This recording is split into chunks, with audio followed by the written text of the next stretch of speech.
Bon, bah, là, pareil, hein, moi, je me refuse aussi un peu à avoir, en tant que citoyen européen, un regard sur la politique africaine, parce que tout simplement, je pense que c'est une mauvaise habitude européenne. Et par contre, je pense que du point de vue européen, il y a un partenariat il y a en tout cas des formes de partenariat qui peuvent être, comment je vais dire ça, qui peuvent justement rentrer dans l'intérêt que tu évoques. On doit, à mon avis, changer notre façon d'agir pour une raison simple, c'est qu'on perd des parts de marché. Alors, c'est très pragmatique, mais ça veut dire que notre stratégie n'est pas bonne aujourd'hui. Notre posture vis-à-vis de l'Afrique doit être redéfinie, et en particulier sur la filière agroalimentaire. Euh, à mon avis, intégrer des dimensions de développement local aujourd'hui dans les partenariats entre des entreprises européennes, des producteurs et des entreprises africaines peut constituer un avantage comparatif, voilà, pour les Européens. On peut aujourd'hui se différencier d'une demande, enfin, ou d'investissement des pays émergents, par exemple, en étant sur des investissements de qualité qui créent du développement local. Et ça, c'est pas du tout intégré dans nos politiques aujourd'hui. C'est-à-dire intégrer deux sciences ou compétences qui sont l'appui au développement et l'investissement économique.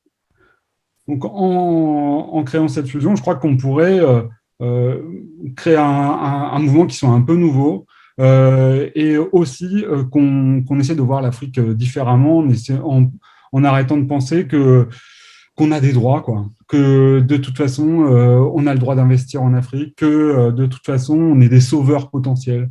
Non, des sauveurs potentiels, aujourd'hui, il y en a beaucoup. Et ce n'est pas nous qui choisissons. Donc, il faut qu'on arrive à être plus malin, plus malin que les autres, et proposer une offre différente qui mise aussi sur le long terme et pas uniquement sur le court terme. Cette logique, elle est, comme je le disais, pas du tout intégrée. Moi, je vais prendre deux exemples très clairs. Hein. C'est-à-dire que oui, on investit, oui, des entreprises investissent en Afrique, par exemple sur la filière lait ou sur la filière bière. Et on voit aujourd'hui très concrètement que 90% des laiteries ou des brasseries qui sont implantées en Afrique par des brasseurs européens ou des laitiers européens utilisent de la poudre de lait européenne ou du malt européen. Donc, le pas d'après, c'est oui de faire l'investissement, mais en plus de comprendre comment l'investissement va contribuer au développement d'une filière qui permet aux paysans de vivre de leur métier et qui permet de créer un développement économique durable sur le territoire. Parce que c'est ça, la carte de demain, c'est que notre voisin ne soit pas dans une extrême pauvreté, comment dire, sans fin. C'est aussi qu'il puisse émerger économiquement et faire des choix avec, en pleine conscience de ses partenaires. Et si jamais aujourd'hui on est dans une logique de lutte contre la pauvreté et pas simplement de recherche de profit, qu'on arrive à trouver un équilibre entre les deux, je pense qu'après-demain, c'est un pari pour aussi être un partenaire durable avec l'Afrique subsaharienne.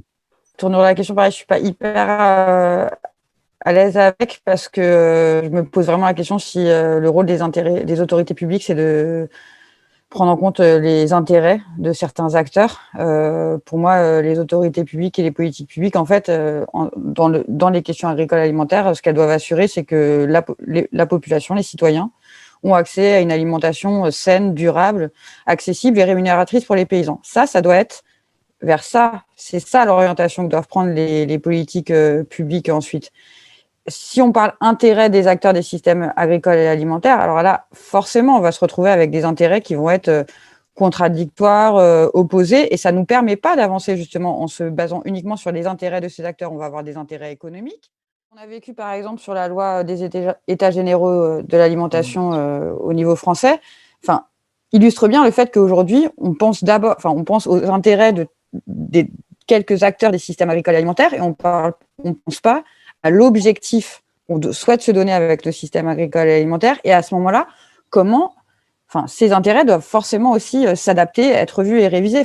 Vouloir avoir une alimentation pas chère, c'est s'assurer d'avoir des paysans qui n'auront pas une rémunération décente. Et ça, on le voit sur tous les territoires, que ce soit en France, plus globalement en Europe, en Afrique de l'Ouest, en Amérique latine. Donc, par exemple, être sur une notion de l'intérêt en gros économique du consommateur qui ne voudra pas payer cher, c'est pas une bonne boussole pour une politique publique. De la même manière que se dire que la boussole, ça va être de capter des parts de marché et de lutter contre le fait qu'on perde des parts de marché à l'international, comme tu illustrais, Steven, ça, c'est pas une bonne boussole non plus. Parce que ça génère du dumping quand on va vouloir exporter telle ou telle production. Donc, en fait, pour moi, il faut revenir à la politique publique, les politiques publiques qui vont être définies, elles doivent être prises au regard de l'objectif. L'objectif, c'est cette alimentation saine, durable, accessible et rémunératrice pour les paysans et les paysannes. À ce moment-là, quels outils de politique publique on met en place qui vont favoriser cela. Et donc, à la fois, des politiques qui permettent de développer des productions paysannes qui soient durables, qui ne nuisent pas à l'environnement et qui soient rémunératrices pour les paysans, mais aussi des politiques qui visent notamment les populations les plus pauvres de la société pour qu'elles aient accès à une alimentation saine et équilibrée et qu'elles ne se retrouvent pas dans des crises alimentaires majeures à devoir aller se substituer sur de l'aide alimentaire de mauvaise qualité.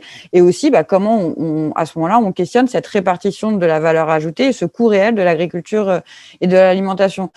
Donc la question, en fait, je pense que, en tout cas, c'est ce qu'on a observé sur les états généraux de l'alimentation, elle se pose souvent au regard des intérêts, et en particulier économiques, des acteurs. Et en fait, ça biaise tout de suite le type d'orientation de politique publique qu'on peut vouloir développer.